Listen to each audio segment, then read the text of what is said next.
বনগাঁৱত বিনামূলীয়া স্বাস্থ্য শিবিৰ সম্পন্ন।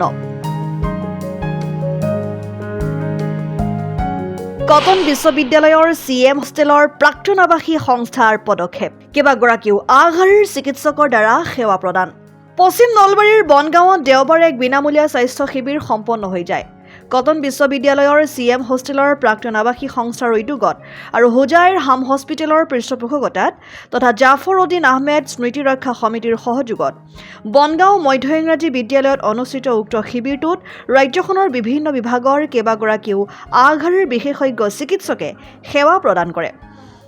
শিবিৰটোত ৩০ শতাধিক ৰোগীক বিনামূলীয়াকৈ স্বাস্থ্য পৰীক্ষা কৰাৰ লগতে বিনামূলীয়াকৈ দৰৱ আদি প্ৰদান কৰা হয়। শিবিৰটোত হোজাইৰ হাম হস্পিটেলৰ মুখ্য চিকিৎসক ছাইদুল ইছলাম আৰু ডাক্তৰ অনুকুল তাছা, বিশিষ্ট মেডিচিন বিশেষজ্ঞ ডাক্তৰ বিশ্বজিৎ মহন্ত, গুৱাহাটী চিকিৎসা মহাবিদ্যালয়ৰ স্ত্ৰী ৰোগ আৰু প্ৰসূতি বিভাগৰ প্ৰাক্তন মুৰব্বী অধ্যাপক ডাক্তৰ জাবেদ আলী আৰু জ্যেষ্ঠ শিশু ৰোগ বিশেষজ্ঞ ডাক্তৰ ইমৰান হুছেইনে ৰোগীসকলৰ স্বাস্থ্য পৰীক্ষা কৰে। জাফৰ উদ্দিন আহমেদ স্মৃতি ৰক্ষা সমিতিৰ সদস্য ডক্টৰ নজৰুল হকে আঁতৰা এক গাম্ভীৰ্যপূৰ্ণ অনুষ্ঠানৰ মাজেৰে শিবিৰটো মুকলি কৰাৰ লগতে স্বাস্থ্য সজাগতা বিষয়ক এখন সভা অনুষ্ঠিত হয়। এই সমগ্ৰ কাৰ্যসূচীত জাফৰ উদ্দিন আহমেদ স্মৃতি ৰক্ষা সমিতিৰ উপদেষ্টা গিয়াছুদ্দিন আহমেদকে ধৰি সমিতিৰ বিষয়ববীয়াসকল, কটন বিশ্ববিদ্যালয়ৰ CM হোষ্টেলৰ প্ৰাক্তন আৱাসী সংস্থাৰ উপদেষ্টা আব্দুল মজিদ, সম্পাদক প্ৰধান আনিছুল আলম, সম্পাদক মিছিৰ আলী আহমেদকে ধৰি কেইবাগৰাকীও বিষয়ববীয়া উপস্থিত থাকে। স্মৰ্তব্য যে কটন বিশ্ববিদ্যালয়ৰ CM হোষ্টেলৰ প্ৰাক্তন আৱাসী সংস্থাৰ লগতে জাফৰ উদ্দিন আহমেদ স্মৃতি ৰক্ষা সমিতিয়ে বিভিন্ন সময়ত বহু সমাজ কল্যাণমূলক কাৰ্যসূচী গ্ৰহণ কৰি আহিছে। কটন মুছলিম হোষ্টেলৰ এজন প্ৰাক্তন আৱাসী আৰু সেইকাৰণে মই আজি এই অনুষ্ঠানটোত জড়িত হৈছোঁ।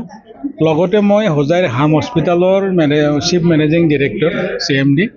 গতিকে আমাৰ এটা প্ৰগ্ৰেম থাকে আমাৰ হস্পিটেলৰ ফালৰ পৰা যে আমি আমাৰ মানুহৰ দুখীয়া মানুহ বা দিদি মানুহখিনিৰ মাজলৈ গৈ আমি মেডিকেল কেম্প কৰোঁ আৰু মেডিকেল শিক্ষা দিয়াৰো এটা ব্যৱস্থা কৰোঁ।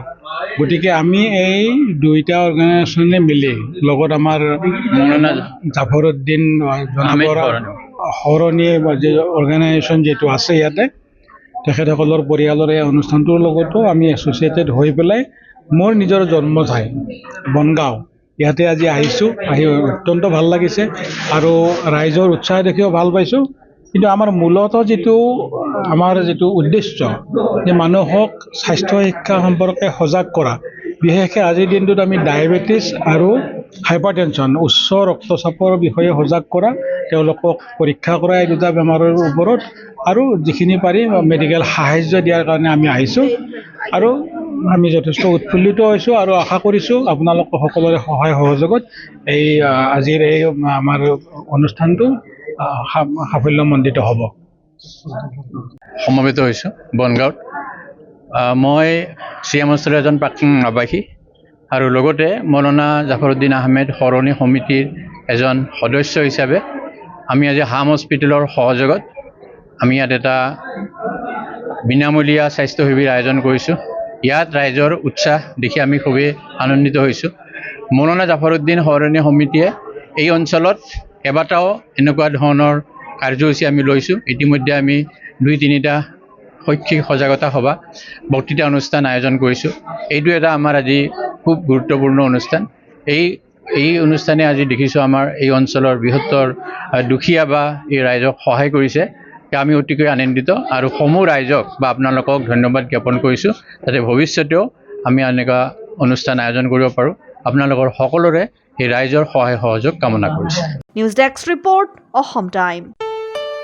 ঘৰত আনন্দ আৰু সম্পৰ্কৰ চমক বজাই ৰাখিবলৈ জৰুৰী হৈছে সকলো আনন্দময় মুহূৰ্তত মৰমৰ উপহাৰ দিয়াটো। সেইবাবে মধুশ্ৰী জুৱেলাৰ্ছে আনিছে সকলো ৰঙীন ক্ষণৰ বাবে বিশেষ গহনা। হীৰাৰে হওক, সোণৰে হওক বা ৰূপৰে হওক, শ্ৰেষ্ঠ ডিজাইনছ আৰু হলমাৰ্কযুক্ত গহনাই ৰাখে সম্পৰ্কক নিখুঁত।